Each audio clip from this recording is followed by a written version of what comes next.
Finally Ethereum का जो मर्ज है, अब वो बहुत ज़्यादा नज़दीक है। लगभग 1 दिन 14 घंटे के आसपास टाइम बाकी है अकॉर्डिंग टू द गूगल। लेकिन इसको लेके बहुत सारे कन्फ्यूज़न है। क्या हमें एक नया इथेरियम का टोकन मिलने वाला है? पुराने टोकन्स का क्या होगा? हमारे हार्डवेयर वॉलेट के टोकन्स का क्या होगा? सॉफ्टवेयर वॉलेट के टोकन्स का क्या होगा? एक्सचेंज के टोकन्स का क्या होगा? एंड आखिरकार जो पुरानी हमारी हिस्ट्री है, उसका यहाँ पे क्या होने वाला है? तो चलिए दोस्तों, डिस्कस करते हैं आज इन्हीं सारी चीज़ों के बारे में कि इथेरियम मर्ज में क्या-क्या चीज़ें होने वाली है और एक्चुअल में इथेरियम मर्ज के साथ आपको कुछ करने की ज़रूरत है या फिर आप बस मेरी तरह चिल आउट बैठ सकते हैं और इथेरियम मर्ज का एंजॉय यहाँ पे कर सकते हैं। सो हेलो दोस्तों, मैं हूँ प्रांजल, आप सभी का स्वागत करता हूँ क्रिप्टो वेल के बिल्कुल फ्रेश वीडियो के अंदर। चैनल को सब्सक्राइब नहीं किया तो डेफिनेटली करिए, वीडियो को लाइक कर दीजिए ताकि आपको इसी तरीके के कंटेंट्स यहाँ पर मिलते रहें। चलिए सबसे पहले बात कर लेते हैं अबाउट द मर्ज। तो मर्ज के बारे में बेसिकली सबसे बढ़िया इन्फॉर्मेशन दे सकती है उनकी खुद की ओरिजिनल वेबसाइट जो कि है इथेरियम की, जहाँ पे कि मर्ज के बारे में इन्होंने 4 मेजर पॉइंट्स के बारे में डिस्कस किया है। सबसे पहला जो करंट मेननेट है वो मर्ज होने वाला है बीकन चेन के साथ में प्रूफ ऑफ स्टेक सिस्टम के ऊपर। जिसको नहीं पता proof of work, proof of stake क्या होता है, तो प्रूफ ऑफ वर्क में आपके पास अगर कोई कंप्यूटर है, आप उस कंप्यूटिंग पावर को कंप्यूट करते हैं और उसके थ्रू आप नए टोकन्स को जनरेट करते हैं आफ्टर सॉल्विंग अ एल्गोरिथम। लेकिन प्रूफ ऑफ स्टेक में थोड़ा सा अपोजिट हो जाता है, जहाँ पे कि आपको किसी सिस्टम की ऐसी खास रिक्वायरमेंट नहीं है नोड्स के अलावा। वहाँ पे आप अपने कुछ पर्टिकुलर टोकन्स को स्टेक करते हैं एंड वही स्टेकिंग का सारा काम वहाँ पे संभाल लेते हैं। सेकंड चीज़, यहाँ पे जो मार्क है प्रूफ ऑफ वर्क के इथेरियम से, उसका fully transition proof of stake में हो रहा है, जो नॉर्मल चीज़ है। इसके बाद ये स्केलिंग, अपग्रेड और इंक्लूड यहाँ पे शार्डिंग भी रहने वाली। ये सबसे इंपॉर्टेंट चीज़, शार्डिंग बहुत सारे प्रोजेक्ट्स में पहले से थी लाइक मैटिक एंड ऑल, और अब कहीं ना कहीं इथेरियम के अंदर भी आएगी, जिससे कि आप इसके ट्रांजेक्शन्स के अंदर और आप इसकी स्पीड के अंदर कहीं ना कहीं इजाफा यहाँ पे देख सकते हैं। एंड सबसे इंपॉर्टेंट चीज़ जो पता नहीं कहाँ से आती है, लेकिन हाँ, हल्ला वल्ला मचा हुआ रहता है कि भैया इन्वायरमेंट को बचाओ, इन्वायरमेंट को बचाओ। तो इथेरियम ने कहा मैं बचाऊंगा, और यहाँ पे आ गया है इथेरियम का मर्ज जो कि रिड्यूस कर देगा एनर्जी कंजम्पशन 99.95%। तो अच्छे दिन आए गए। चलिए आगे बढ़ते हैं। सबसे पहले बात कर लेते हैं कि ये मर्ज क्या है और कैसे वर्क कर रहा है। तो जैसे मैंने बताया कि ये जो मर्ज है ये प्रूफ ऑफ वर्क से प्रूफ ऑफ स्टेक के ऊपर शिफ्ट होने की प्रोसेस है, जहाँ पे कि प्रूफ ऑफ वर्क के ऊपर अभी तक इथेरियम था, जहाँ पे आप एक कंप्यूटर साइट करते थे या माइनिंग मशीन लगा के इथेरियम को मिंट कर लिया करते थे और आपके इथेरियम आप मार्केट में जाके सेल कर सकते थे।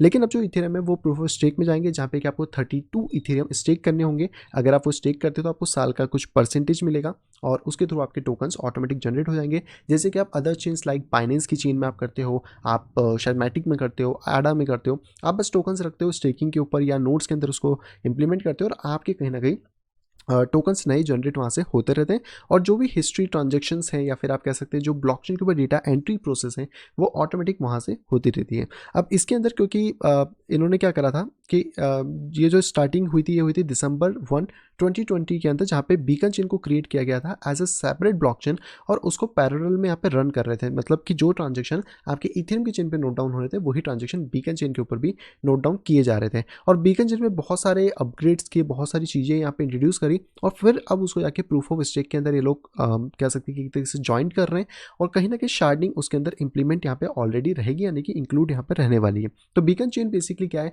एक तरीके से आप कह सकते हो कि पहले हम ये बोलते थे कि इथेरियम जो है वो प्रूफ ऑफ वर्क के ऊपर वर्क करता है, लेकिन अब हम कहेंगे कि इथेरियम जो है वो बीकन चेन के ऊपर वर्क करता है, क्योंकि beacon chain basically proof of stake के अंदर यहाँ पर as a main blockchain work यहाँ पे करने वाली है। तो इथेरियम बीकन चेन के ऊपर यहाँ पे आ चुका है। तो यहाँ पर अगर आप देखें तो यहाँ पर आपका जो बीकन चेन है वो बेसिकली मेन नेट के ट्रांजेक्शन को प्रोसेस करेगी और आफ्टर मर्ज, यानी कि ये मर्ज जैसे ही हो जाता है, जिसका टाइम गूगल हमें लगभग 1 दिन 14 घंटे के आसपास बता रहा है, वीडियो शायद थोड़ा सा लेट आएगा तो टाइम चेंज हो जाएगा उसके अकॉर्डिंग। तो यहाँ पे जो बीकन चेन है उसका जो कंसेंसस इंजन होने का वो बेसिकली सारा नेटवर्क यहाँ पे जो भी डेटा है उसमें इंक्लूडेड एक्सक्लूजन लेयर और अकाउंट बैलेंस उन सबको एक साथ लेके यहाँ पे चलने वाला है। तो अगर आप ये सोचो कि यार ये मर्ज से मेरा डेटा कोई लॉस होगा, तो नहीं, आपका कोई भी डेटा लॉस नहीं होने वाला है। आपको कुछ भी निकालना, आप चिल आउट अपने घर पर बैठे रहो, जब ये मर्ज हो जाएगा उसके बाद से आप नॉर्मल जैसे ट्रांजेक्शन करते थे, चाहे हार्डवेयर वॉलेट से, सॉफ्टवेयर वॉलेट से, एक्सचेंज से, आराम से आप कर सकते हो। बाकी जितने भी डेवलपर्स हैं वो सारा अपना काम यहाँ पे कर रहे हैं। हाँ, ये हो सकता है कि आपको आपके हार्डवेयर सॉफ्टवेयर वॉलेट में कोई नई अपडेट इंस्टॉल करनी पड़े जो भी आपको मिलती है,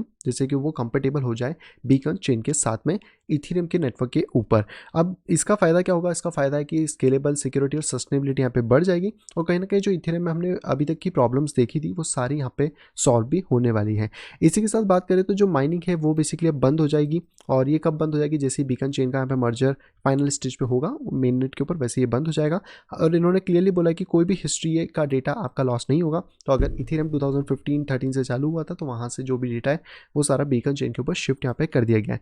तो इसको आप एक नॉर्मल प्रोसेस समझ सकते हो कि आपके पास मान लो एप्पल का आईफोन है, पुराना वर्जन था iOS 15, iOS 16 आ गया, सारा डेटा आपका सेव है, सिर्फ आपकी अपग्रेड देखने को मिल चुकी है। तो उसी तरीके से जो बीकन चेन है वो यहाँ पे मर्ज के ऊपर काम करेगी और हिस्ट्री जो है इथेरियम की उसको भी यहाँ पे पूरी की पूरी वैसे ही रखेगी। तो अगर आप कोई पुराना ट्रांजेक्शन देखना चाहते हो तो आप बीकन चेन पे जाके देख सकते हैं। हाँ, इसमें एक चीज़ का थोड़ा सा इशू है कि वहाँ पे छोटे मोटे फोक्स हो सकते हैं, लेकिन ये कोई इतने मेजर फोक्स नहीं होंगे। ये आपको कोई नया टोकन मिल जाए तो उस चीज़ को तो आप भूल जाओ, आपको कोई भी नया टोकन यहाँ पे नहीं मिलने वाला है। पुराना टोकन ही आपका काम करेगा और वो ही नई चेन के ऊपर वर्क यहाँ पे करने वाला है। यानी कि मान लो मैंने 2 एक्सेल फाइल बनाई, एक एक्सेल फाइल में मैंने 10 लोगों की एंट्री करी, 10 लोगों का नंबर लिख दिया और 10 लोगों को 10-10 टोकन प्रोवाइड कर दिए। अब मैंने एक और एक्सेल फाइल बनाई, उसको मस्त ब्यूटीफुल सजाया और मैंने क्या करा, उसका डेटा यहाँ पे इंपोर्ट कर दिया। तो पहले जो पर्सन्स आके पुरानी एक्सेल फाइल से डेटा ले रहे थे, अब वो नई वाली एक्सेल फाइल से लेंगे। तो बस यहाँ पर यही चेंजेस हमें देखने को मिले। और जो भी फंड है आपके वॉलेट में, जो भी फंड आपके वॉलेट में होगा मर्ज में, वो बिल्कुल वैसे ही रहेगा और वो बेसिकली मर्ज हो जाएगा नई वाली चेन के अंदर। तो इसका मतलब आपको कोई भी नया टोकन नहीं मिलेगा, पुराना टोकन ही आपका काम करेगा, आपकी की उसी ब्लॉकचेन के ऊपर वो चीज़ें चलने वाली हैं। तो आपको कोई भी एक्शन लेने की यहाँ पे रिक्वायरमेंट नहीं है। एंड यस, यहाँ पे स्कैमर से बच के रहें क्योंकि वो इस सिचुएशन का डेफिनेटली फ़ायदा उठाएंगे, तो उनसे डेफिनेटली आप बच के यहाँ पे रह सकते हो।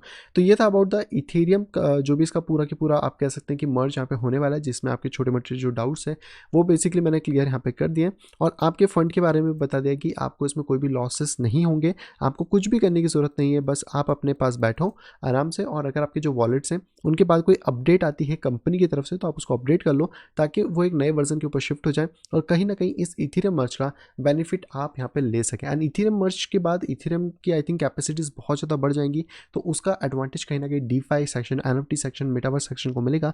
तो उन टोकन के ऊपर भी ध्यान रखिएगा, मैं वीडियोस भी जल्दी लाऊंगा कि कौन कौन से टोकन हम अपनी बास्केट में पिक कर सकते हैं और ऐसे प्रोजेक्ट जो कि आने वाले टाइम में हमें ठीक ठाक सा रिटर्न देते हुए भी यहाँ पे मिल सकते हैं। एंड कहीं ना कहीं इथेरियम का इमर्ज हिस्ट्री के लिए बहुत इंपॉर्टेंट है।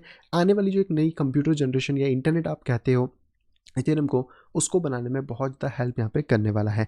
प्राइस वाइज अगर बात करेंगे तो देखिए मार्केट डाउन है और मार्केट बियरिश मोड के अंदर है, तो अभी यहाँ पे पॉसिबिलिटी नहीं है कि प्राइस में बहुत ज़्यादा चेंजेस मिले। एंड जैसे ही ये मर्जर होगा उसके बाद प्राइस में और ज़्यादा गिरावट भी हो सकती है, जैसे कि अभी हमें देखने को मिली है। तो यहाँ पर मैं बहुत ज़्यादा चीज़ एक्सपेक्ट नहीं कर रहा हूँ एज अ प्राइस वाइज। तो प्राइस जो है वो अलग चल रहा है थोड़ा सा अभी, लेकिन इन फ्यूचर वो definitely proof of work, proof of stake की जो चेंजेस हुए हैं इसको कैचअप डेफिनेटली करेगा और आने वाले टाइम में हमें नए all time high speed set करते हुए मिलेगा, जो 10,000 से 15,000 के बीच में भी इथेरियम यहाँ पे जा सकता है। आई होप दोस्तों वीडियो सभी को यहाँ पे पसंद होगी। दोस्तों अगर वीडियो को पसंद तो प्लीज़ वीडियो को लाइक करेगा। अगर अभी तक आपने चैनल अपने फैमिली या फ्रेंड के साथ शेयर नहीं करा है तो तुरंत जाए शेयर करें, ताकि वो लोग भी क्रिप्टो मार्केट से भी अपडेटेड रह सकें। और अगर आप आए फर्स्ट टाइम इस चैनल के ऊपर तो तुरंत जाइए चैनल को करिए सब्सक्राइब, साइड में देखिए नोटिफिकेशन बैल को दबा के क्लिक करें ऑल के ऊपर, ताकि मेरे आने वाली सभी वीडियो की इन्फॉर्मेशन प्रॉपर टाइम पे पा सकें। तो मैं मिलता हूँ आपसे कुछ इंटरेस्टिंग वीडियो के साथ, तब तक have a great day and bye bye.